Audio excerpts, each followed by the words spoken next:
Okay.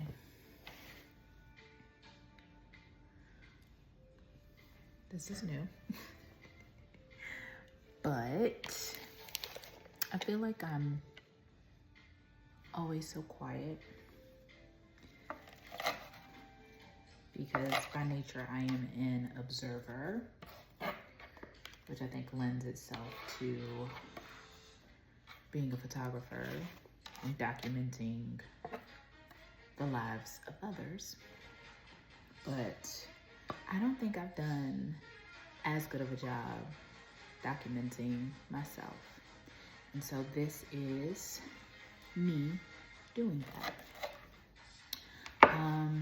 It is currently Monday, December 29th. I asked my husband this morning, I was like, what day is it? It's that messy week between Christmas and New Year's where you're like, I know stuff has to be done. The kids are home. You know, we at work. Some of us, I'm not. I work from home, and the organization that I work for, thankfully, takes off the last almost 2 weeks of the year. But my husband's working, kids are home, so we're just trying to figure it out and take it day by day. And so the pace is a little bit slower. Or at least I'm hoping that it will be. Last week for Christmas, we decided that we wanted to get away. So typically we do the traditional like stay at home, open presents, all of that. But if you have children and you've done Christmas, most kids, not all kids, right? But most kids, it's like, all right, you get the real shiny new things.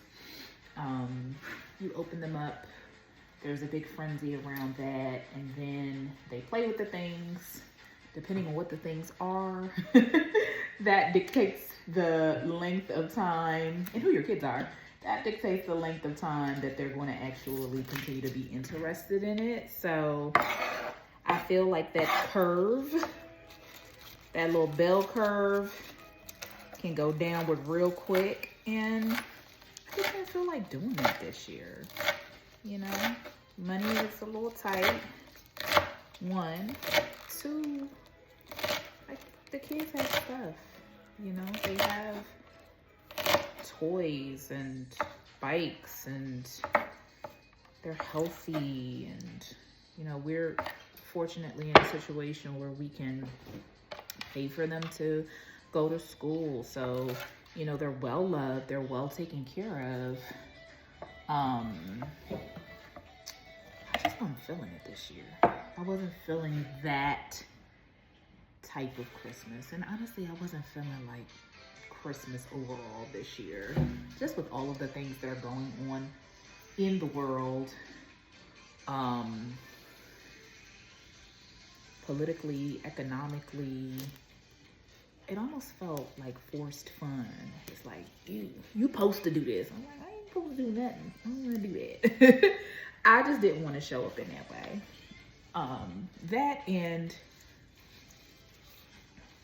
I feel like I've had a love-hate relationship with the Christmas season.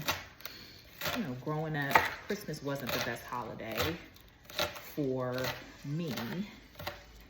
My family, my mom and my dad divorced when I was 10.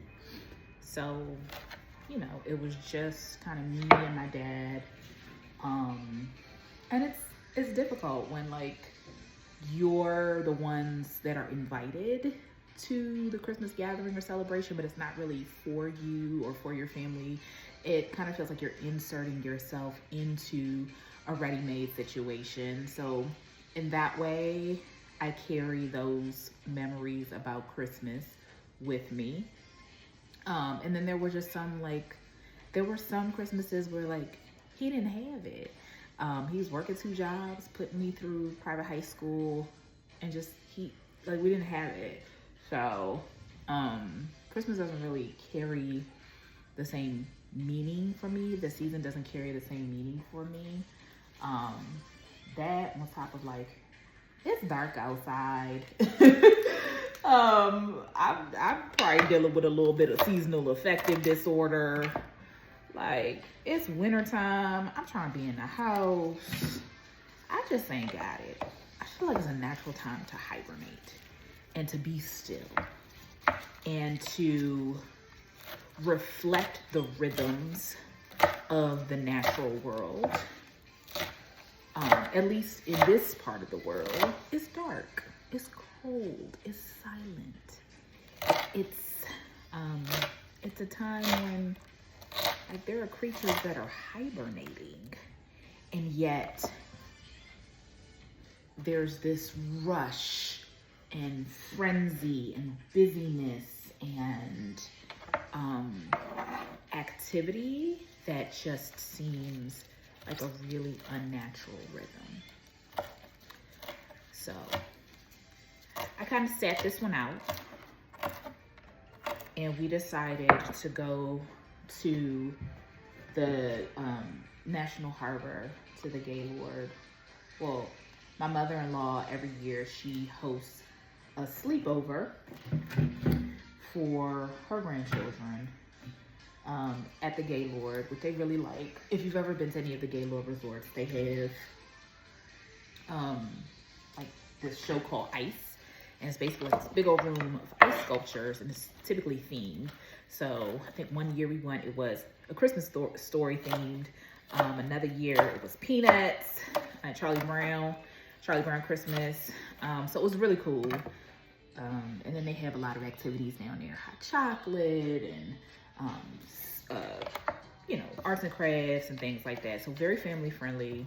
If you're ever down there, if you ever have the opportunity to go to the National Harbor during the Christmas season, the Gaylord Resort does it really well. And you don't necessarily have to stay at the Gaylord, like on the Gaylord's property, which is beautiful. But if you're on a budget, there are a number of hotels down there. We, I think, wound up staying at a Hilton property because my husband loves a Hilton Honors member point wherever he can get it. So we stayed at the Hilton property, but I think there's like a Residence Inn, which is owned by Marriott, across the street from Gaylord. There are some Hyatt properties down there, and of course Airbnb or short-term rentals. So you really kind of can choose your own adventure. So last Monday we were down there. We took the kids Monday, and it just so happened that my really good girlfriend Laretha and I had planned a girlcation sleepover down there as well. So I met Laretha when we were both brand new to Mastery. She joined Mastery, which is a charter school network in Philadelphia, as an assistant principal of instruction, and I joined as a teacher. So she was my manager for several years while I was working as a teacher, high school teacher at Mastery Charter Schools.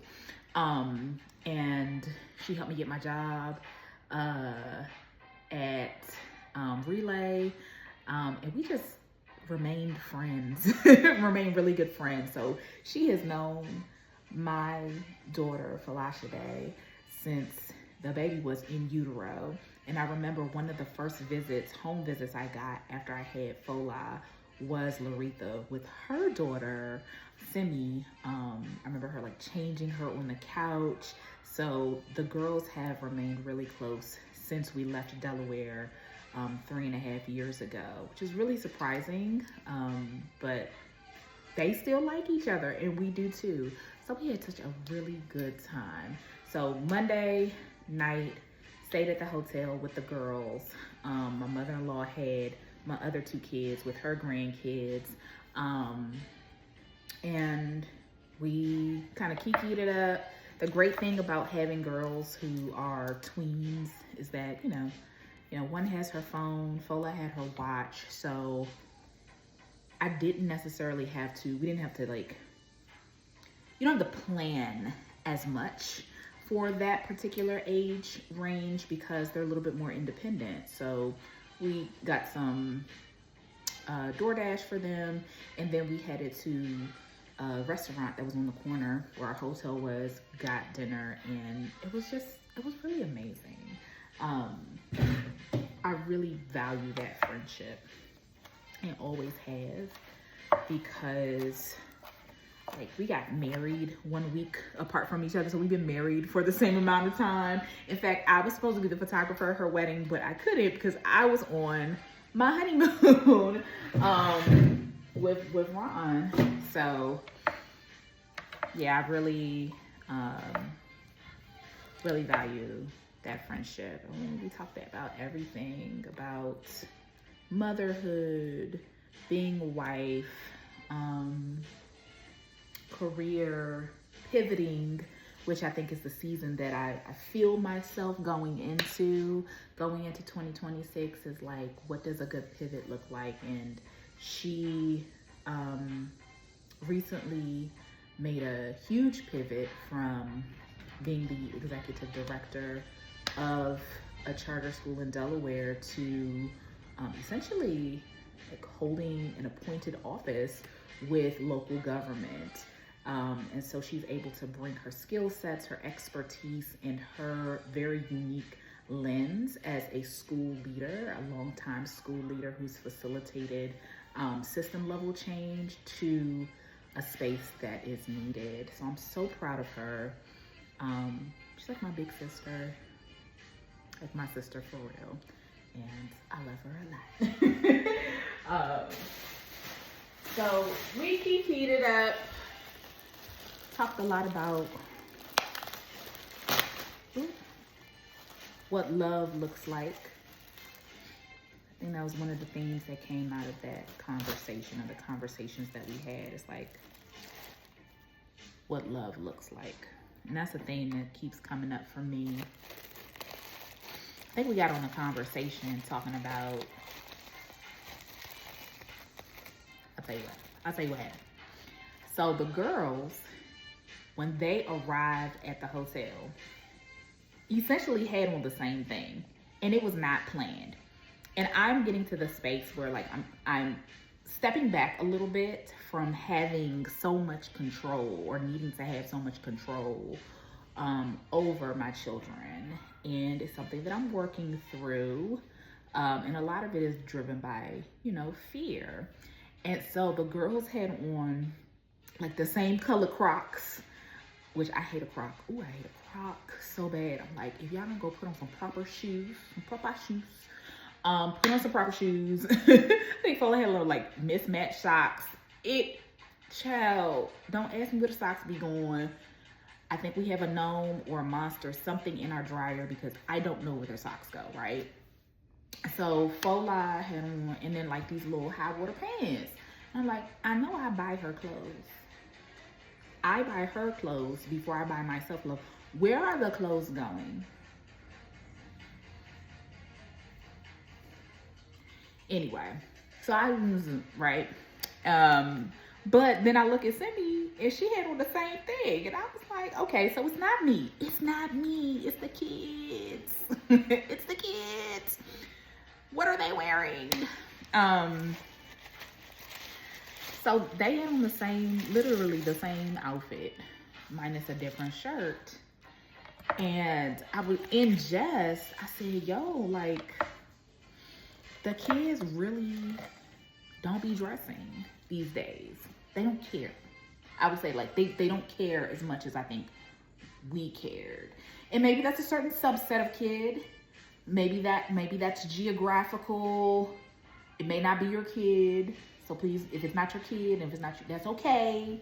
But my kids, my very suburban kids, don't be caring. And we talked about how a lot of like that emphasis that we as Black people place on looking good, smelling good, presenting ourselves as clean or respectable or presentable in the public sphere, particularly around our children or with our children, is because for a very long time, and honestly, now, if you will, to a certain extent, there were so many things that were beyond our control, right? So no matter how hard you worked or no matter where you went to school, etc., like it's just so hard to obtain respect in certain spaces or be validated or treated with the human dignity that you deserve as a person made in the image of God. And so you control what you can, and what you can't control is your image. So you make sure your hair looks good. You make sure you're clean. You make sure you smell good. You make sure your clothes, for my dad, it was very, very much big on like, are his clothes pressed and are they starched? You know, I can still smell like Niagara. If you know, you know, all right? That green can of Niagara with the rainbow on it with the yellow top, if you know, you know. Them creases was sharp, okay? So very much coming from that generation of like, when you step out of the house and when you present yourself, you will present yourself as respectable. Because what they're not gonna say is you're dirty, you stank, they ain't got none of that on you, right? And then you hit them with the boom bap and the intellect and all like that, right? And so a lot of that style of parenting, or at least that ethos, is fear driven. And so we talked a lot about what it looks like to parent. Come this way, because it's on me. Yeah. Hello. Hello. How you doing? Good. Okay. You wanna let me finish my vlog? Can I have some of this? No. You asked me 30 minutes ago. What was the answer then? No. So why would the answer change? You said you have not because you asked not. You said keep asking, keep knocking, keep seeking. Okay. But anyway, so a lot of that parenting, the parenting that my father's generation did. Father's a baby boomer, born in 1948. Was through the lens of fear.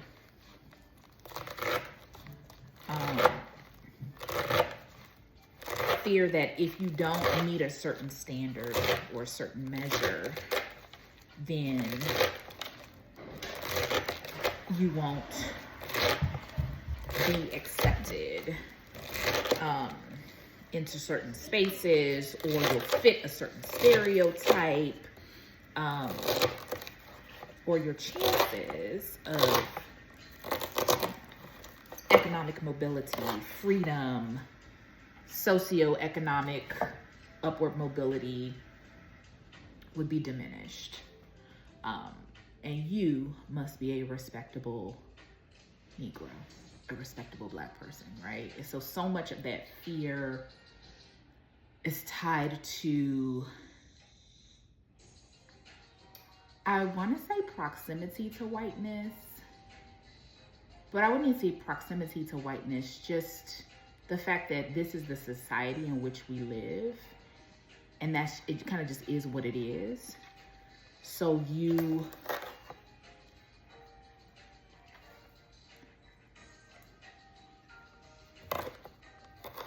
need to learn how to navigate it, and that's one of the ways that you do it. I live in the suburbs. Outside of Richmond, Virginia, we live in a predominantly white neighborhood. And the majority of these kids do not care. They don't care. Their parents don't care either. I'm like, ooh, they don't. And so it's been a fight for me, because you want to lean into a different style of parenting. You want to lean into a different way of being for your children. And that means letting go of, or at least initially recognizing, am I doing this through the lens of fear? And is that fear hindering you or helping you?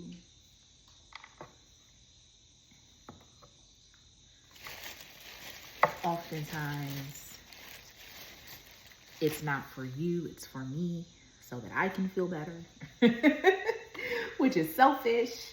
And then I think about that scripture that says, perfect love casts out all fear. Fear, I think, is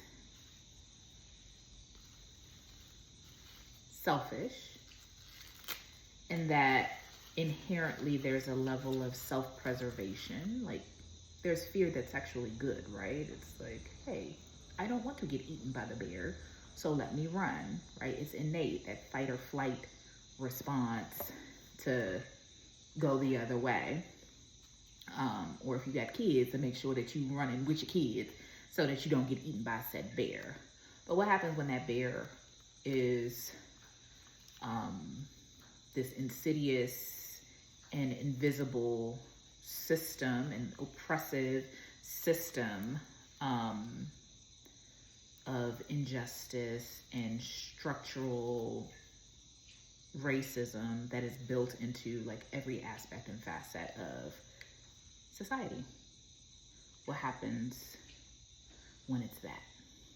So from school to interactions with law enforcement to the neighborhood in which you live, to like the neighbors who treat your kids a little bit differently. And I'm not saying all my neighbors, but like some of them, right? Because of the way they look.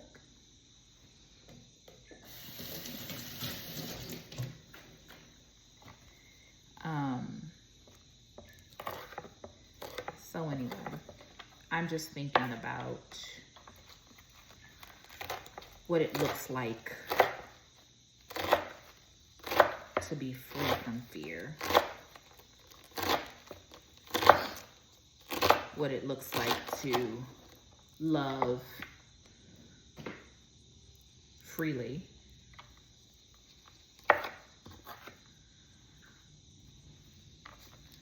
And I think that these thoughts are evolving, right? I'm in the process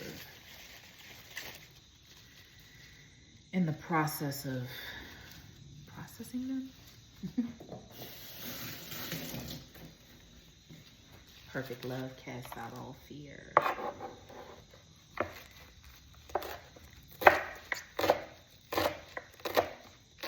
Love is about the other person.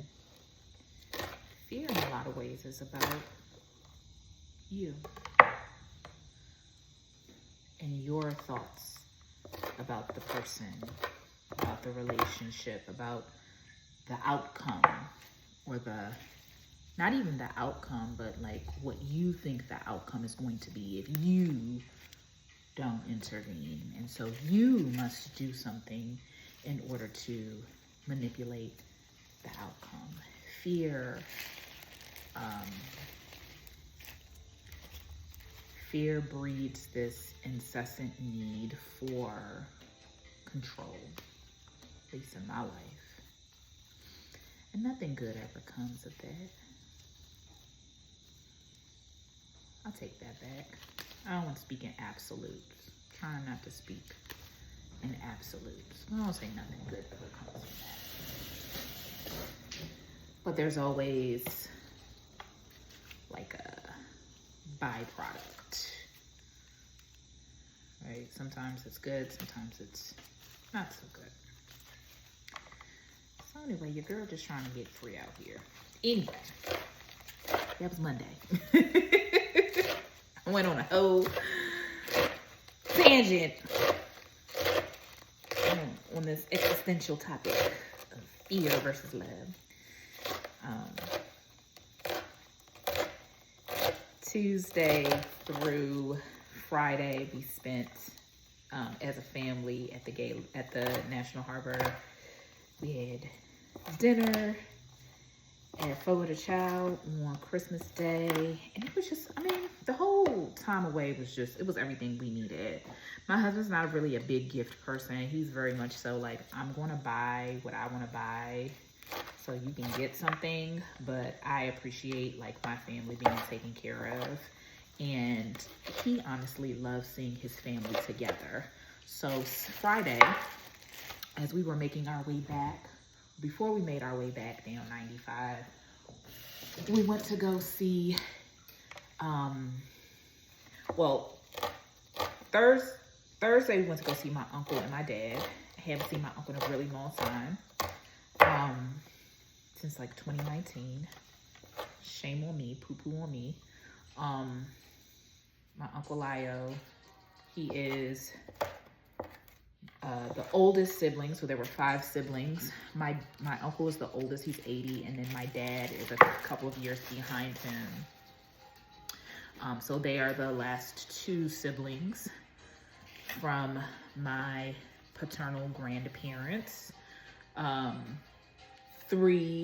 siblings passed away in their early 20s in Freetown, Sierra Leone, where my parents are from. And then 3 made it across the Atlantic and immigrated to the United States. That would be my aunt Alice, who she wound up settling in Jamaica, Queens, but she died when I was in 9th grade. My Uncle Io, who lived for, I think, almost over 3 decades in Los Angeles. And then my father, who settled in the DC area where I grew up. So it's just them 2 now. So I went to go see my uncle, and it was great. He's like this treasure trove of wisdom and knowledge and information. He just has this easygoing affect, real chill, real laid back. Has been dealing with cancer, and so, but just looked good and in good spirits, and goes out several days a week and drives Lyft and meets people and talks to people, and it's just keeping himself in really good spirits. So I'm really thankful that we got to see him, not only me and Ron, but the children as well. Then we went to go see my dad, and he's doing really well. He wasn't feeling well during Thanksgiving, but he is back up and running. So I'm thankful for that. Didn't get to see my brother. We'll see him on the next go round. And then that Friday, we went and saw Ron's side of the family. So we got to stop by his Aunt Lily's house, and that is his mom's sister. And she was there with several of her grandchildren. And Ron got to see his cousins, which he hasn't seen in a really long time.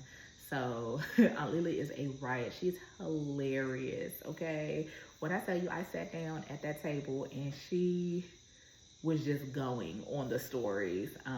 So we had a really good time there. And it was just interesting to see the ways in which,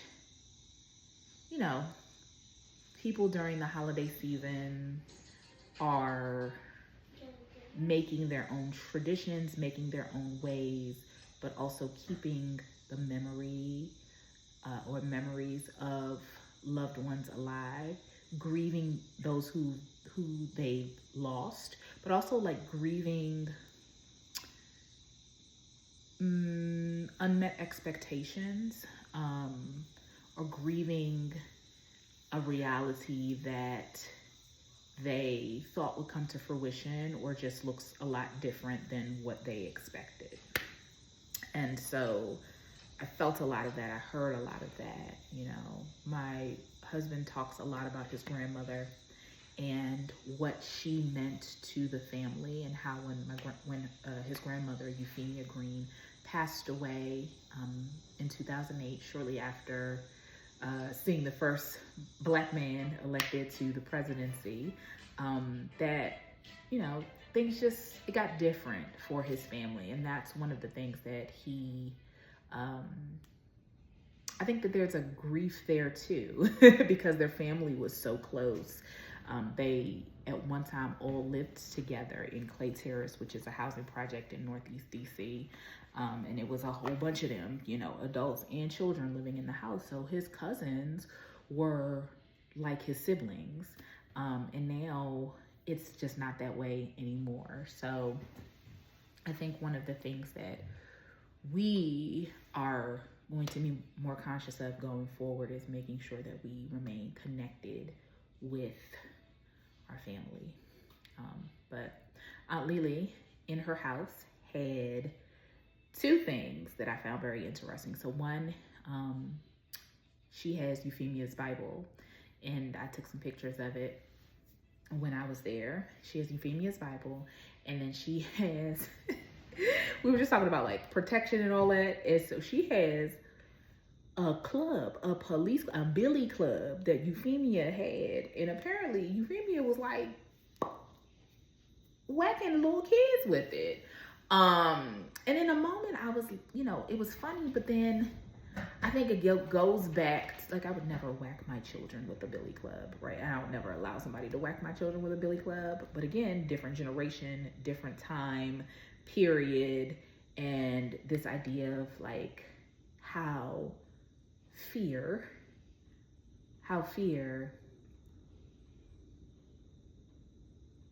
taints is a strong word, but how like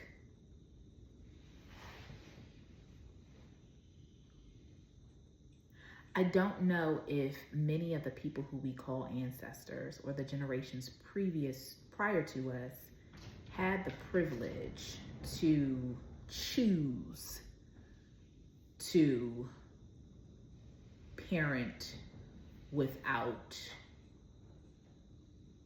that lens of fear, right? Because it's like, if I don't whoop you, if I don't do this to you, if I don't put my hands on you, somebody out there will. And they won't be as gracious and they won't be as kind.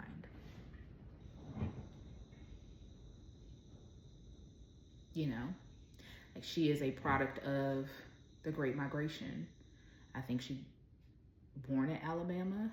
I may be wrong, but that Alabama to Chicago. So she spent some time in Chicago, and then eventually she migrated to DC, where she settled, had children, raised her family, etc.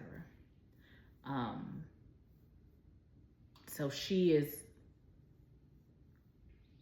I don't know what she's seen, and I wish I could sit down and talk with her and unpack all of that, because context is key. Context is definitely key. And so I extend grace. It may not be my choice. It may not be what I may have done, but I extend grace in that situation.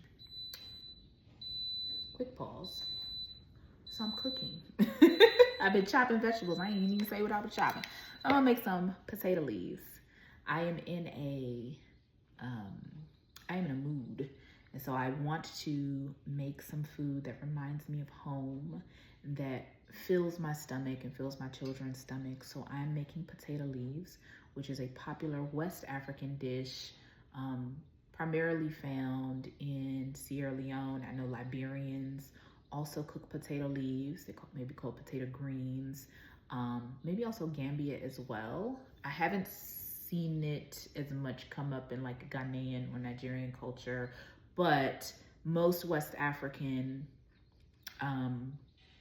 kitchens and cultures have some version of palm oil, which is up here. Palm oil is red oil.